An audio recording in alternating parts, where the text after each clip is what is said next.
જોવા માટે સબસ્ક્રાઇબ કરો અમારી ચેનલ મુદ્રાલેખ ડિજિટલ એજ્યુકેશન. નમસ્કાર વિદ્યાર્થી મિત્રો, મુદ્રાલેખ ડિજિટલ એજ્યુકેશનની અંદર આપનું હાર્દિક સ્વાગત છે. મિત્રો, આપણે ધોરણ 11 વિષય BA એટલે કે વાણિજ્ય વ્યવસ્થા અને સંચાલનની અંદર પ્રકરણ નંબર 8 ધંધાકીય મૂડીના પ્રાપ્તિ સ્થાનો વિશે આપણે આ વિડીયો લેક્ચરની અંદર અભ્યાસ કરીશું. તો ધંધાકીય મૂડી અને સામાન્ય મૂડી, આમ તો મૂડી એટલે નાણું, પણ ધંધાકીય મૂડી એ એક અલગ વસ્તુ છે. રોજિંદા વ્યવહારમાં આપણે વ્યવહાર કરવા માટે જે મૂડીનો ઉપયોગ કરવી એ આપણી રોજિંદા વ્યવહારની રોજબરોજની મૂડી કહેવાય. પણ ધંધાને કેટલાક કારણોસર ધંધાની અંદર પણ મૂડીની જરૂરિયાત ઊભી થાય. તો આપણે આ વિડીયો લેક્ચરની અંદર પહેલો જ પ્રશ્ન જોઈએ. ભાઈ, ધંધાકીય મૂડીની જરૂરિયાત નક્કી કરતા પરિબળો અથવા તો ધંધાકીય મૂડીને અસર કરતા પરિબળો સમજાવો. તો ધંધાકીય મૂડી એટલે શું? તો કે ભાઈ 1857 પછી આપણે જોયું તો કે ઔદ્યોગિક ક્રાંતિ થઈ. આ ઔદ્યોગિક ક્રાંતિ દરમિયાન નવા યંત્રો અને ટેકનોલોજીના ક્ષેત્રે શોધખોળો થઈ. તો ટેકનોલોજી અને યંત્રોમાં નવા પરિવર્તનો આવ્યા. એટલા પાયા પર, મોટા પાયા પર વેપાર ધંધા કે ઉદ્યોગો વિકાસ પામ્યા. એટલે કે ધંધા, આપણે આગળના ચેપ્ટરમાં જોયું ધંધાકીય વ્યવસ્થાના સ્વરૂપો. વૈયક્તિક માલિકી એટલે કે નાના કદનું વ્યક્તિ પોતે જ ધંધો શરૂ કરી શકે, પછી 2-3 નાની વ્યક્તિ ભેગી થાય એટલે ભાગીદારી પેઢી. એવી જ રીતે કંપની સ્વરૂપ. તો જેમ જેમ ધંધામાં મોટા પાયા પરના લાભ મળતા થયા, એટલે કે ઔદ્યોગિક ક્રાંતિ દરમિયાન નવા ઉત્પાદનના સાધનો, નવી ટેકનોલોજી, યંત્રો, આ બધાની શોધખોળ થવાથી મોટા પાયા ઉપર વેપાર ધંધા અને ઉદ્યોગોનો વિકાસ પામ્યો. પરિણામે ધંધાને મોટા પ્રમાણમાં મૂડીની જરૂરિયાત ઉદ્ભવી. તો હવે આપણે જોઈએ હિસાબી અથવા નામાની દ્રષ્ટિએ મૂડી. તો હિસાબી અને નામાની દ્રષ્ટિએ મૂડીનો અર્થ મર્યાદિત છે. તો મૂડી એટલે શું? તો કે ધંધાના માલિકોએ ધંધામાં રોકેલ રોકડ, માલ કે મિલકતો. ધંધાનો માલિક પોતે જ્યારે ધંધાની સ્થાપના કરવા માટે, ધંધાને શરૂ કરવા માટે પોતે રોકડ લાવે, કોઈ પણ પ્રકારનો માલ સામાન એટલે કે યંત્રો, કાચો માલ, આ બધું લાવે, અથવા તો ધંધાની મૂડી જેવી કે જમીન, મકાન, આ બધી મિલકતો. તો ધંધાના માલિકોએ ધંધામાં રોકેલ રોકડ, માલ કે મિલકતોને વાણિજ્યની દ્રષ્ટિએ, હિસાબની ભાષામાં ધંધાકીય મૂડી તરીકે ઓળખવામાં આવે છે. વાણિજ્યની દ્રષ્ટિએ જોઈએ તો કે ધંધાની નાણાકીય જરૂરિયાતોને સંતોષવા માટે એકત્ર કરેલું ભંડોળ એટલે ધંધાકીય મૂડી.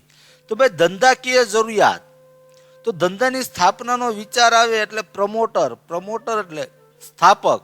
ધંધાની સ્થાપનાનો જે પ્રવર્તન વિચાર આવે તો ધંધો કેવો હશે, કઈ રીતનો હશે, કઈ રીતે ધંધો કાર્ય કરશે, ત્યાંથી લઈને ધંધાના અંત સુધી જે મૂડી ભંડોળનો વિચાર કરી અને ભંડોળ એકત્ર કરવામાં આવે.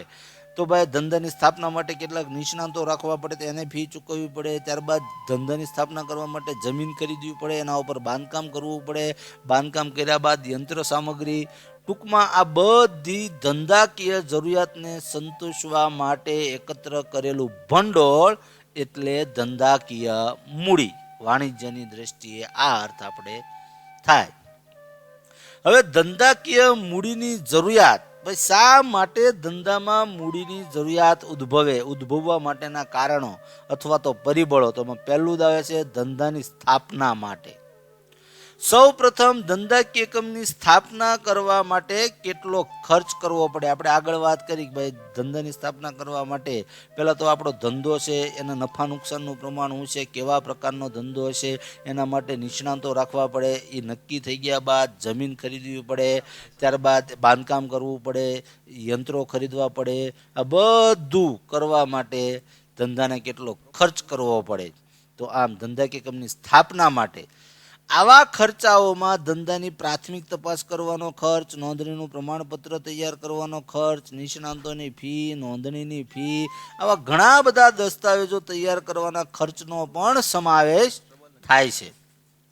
તો આવા ખર્ચા ચૂકવવા માટે મૂડીની જરૂરિયાત ઉદ્ભવે છે કે જરૂરિયાત રહે છે. આમ ધંધાની સ્થાપના માટે પણ મૂડીની જરૂરિયાત ઉદ્ભવે છે. ત્યારબાદનું પરિબળ જોઈએ, સ્થિર મિલકતોની ખરીદવા માટે. આપણે હમણાં વાત કરી ધંધાની સ્થિર મિલકતો, અથવા તો આપણે આગળના વિડીયો લેક્ચરની અંદર જોઈને કાયમી મૂડી કોને કહેવાય કે ભાઈ ધંધાની સ્થાપનાથી ધંધાના અંત સુધી જે મૂડીની જરૂર રહે, અથવા તો ધંધાની કાયમી મિલકતો જેવી કે જમીન, મકાન, યંત્ર, ફર્નિચર, આ બધું ખરીદવા માટે તેને સ્થિર મિલકત કહેવામાં આવે છે. અને આ બધું ખરીદવા માટે જે મૂડીની જરૂર પડે એને કાયમી મૂડી અથવા કાયમી મિલકત કહેવાય. તો ધંધાકીય એકમમાં લાંબા ગાળા સુધી જે મિલકતોમાં રોકાણ કરવામાં આવે તેને સ્થિર મિલકત કહેવાય, કારણ કે આ મિલકતો ધંધાના અસ્તિત્વથી માંડીને ધંધાના અંત સુધી રોકાયેલી રહે છે. આવી સ્થિર મિલકતોની અંદર જમીન, મકાન, યંત્રો, વાહનો, આ બધાનો સમાવેશ થાય.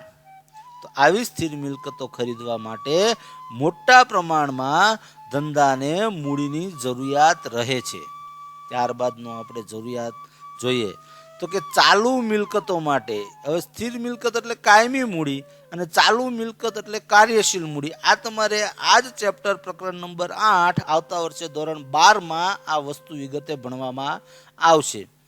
તો સ્થિર મિલકતોની સરખામણીમાં નાના ખર્ચાઓ જેવા કે કાચા માલની ખરીદી, કર્મચારીઓ કે મજૂરો કામ કરતા હોય તેનો વેતન અથવા મજૂરીની ચૂકવણી, ત્યારબાદ ધંધાના રોજિંદા ખર્ચાઓ, વાહન વ્યવહારનું ખર્ચ, ભાડું ચૂકવવા માટે, વીજળીનું બિલ ચૂકવવા માટે, આમાં જે મૂડીની જરૂરિયાત રહે એને કાર્યશીલ મૂડી અથવા તો એને ચાલુ મિલકતો માટેની જરૂરિયાત કહેવાય.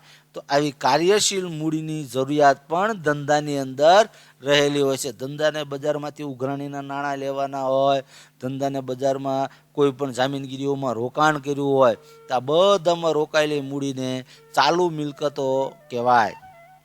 ત્યારબાદ ધંધાના વિકાસ અને ધંધાના આધુનિકીકરણ માટે ભાઈ નવા સંશોધનો થવાથી ધંધાકીય એકમમાં નવી ટેકનોલોજી, નવા યંત્રો એને વિકસાવવા પડે. તો નવી ટેકનોલોજી અને નવા યંત્રો વસાવવા માટે પણ ધંધામાં મૂડીની આવશ્યકતા એટલે કે જરૂરિયાત રહે છે. ત્યારબાદ આવે છે ધંધાની આકસ્મિક જરૂરિયાતોને પહોંચી વળવા માટે. ભાઈ ધંધામાં આપણે પહેલા ચેપ્ટરમાં જોઈને આવ્યા, ધંધામાં જોખમ અને અનિશ્ચિતતા રહેલી છે. નફાના હેતુથી કરવામાં આવતી કાયદેસરની આર્થિક પ્રવૃત્તિનો ધંધો કહેવાય, પણ એમાં નફો થાય એવું નિશ્ચિત નથી. તો ધંધાકીય એકમમાં આંતરિક અને બાહ્ય પરિબળો, આ બે પરિબળો અસર કરતા હોય. તો આંતરિક અને બાહ્ય પરિબળોની અસરને કારણે ધંધામાં આકસ્મિક જરૂરિયાત ઉદ્ભવે. દાખલા તરીકે હું તમને ઉદાહરણ આપું કે જૂની ટેકનોલોજી છે એની જગ્યાએ નવી ટેકનોલોજી આવે તો જૂની ટેકનોલોજી અપ્રચલિત બને, તો આ આકસ્મિક જરૂરિયાત કહેવાય. ત્યારબાદ કે ભાઈ બજારમાં ગ્રાહકોની માંગ, ફેશનમાં ફેરફાર થાય, તો આપણે ઉત્પાદન કરેલું જૂનું જે કંઈ માલ સામાન હોય એનું વેચાણ ઘટે અને ગ્રાહકોની માંગ પ્રમાણે નવું ઉત્પાદન કરવું પડે. તો આવી ધંધાની આકસ્મિક જરૂરિયાતો છે એને પહોંચી વળવા માટે મૂડીની જરૂરિયાત રહે છે. તો આવા આંતરિક અને બાહ્ય પરિબળોમાં કર્મચારીઓની હડતાલ હોય, સરકારની નીતિમાં ફેરફાર થાય, ગ્રાહકોની ફેશનમાં ફેરફાર થાય, ગ્રાહકોની પસંદગી એટલે માંગમાં ફેરફાર થાય, કુદરતી આફતો આવે, આગ, અકસ્માત, ચોરી, લૂંટફાટ, કોમી હુલ્લડો. કારણ કે આમાં કોઈ તારીખ નિશ્ચિત ન હોય, કેલેન્ડરમાં લખ્યું ન હોય કે હાલો મંદીનો સમય છે, જૂન મહિનો છે, કોમી હુલ્લડો થઈ જાય આ મહિનામાં. બજારમાં ક્યારે તેજી આવશે, ક્યારે મંદી આવશે એની કોઈ ફિક્સ તારીખ ન હોય. બાકી આપણે વાર તહેવારની તારીખ ફિક્સ હોય કે ભાઈ 1 તારીખ 12 ડિસેમ્બરના રોજ, આપણે હમણાં ગઈકાલે 2020ના રોજ ગુરુ નાનક જયંતિ, એ આવતા વર્ષે એની તારીખમાં ફેરફાર થાય, પણ એ અગાઉ નક્કી કરેલું હોય. દિવાળી છે એની તારીખમાં ફેરફાર થાય, એ અગાઉથી નક્કી કરેલું હોય. આમ ધંધાની આવી આકસ્મિક જરૂરિયાતો માટે પણ મૂડીની આવશ્યકતા જરૂરિયાત ઉદ્ભવે છે.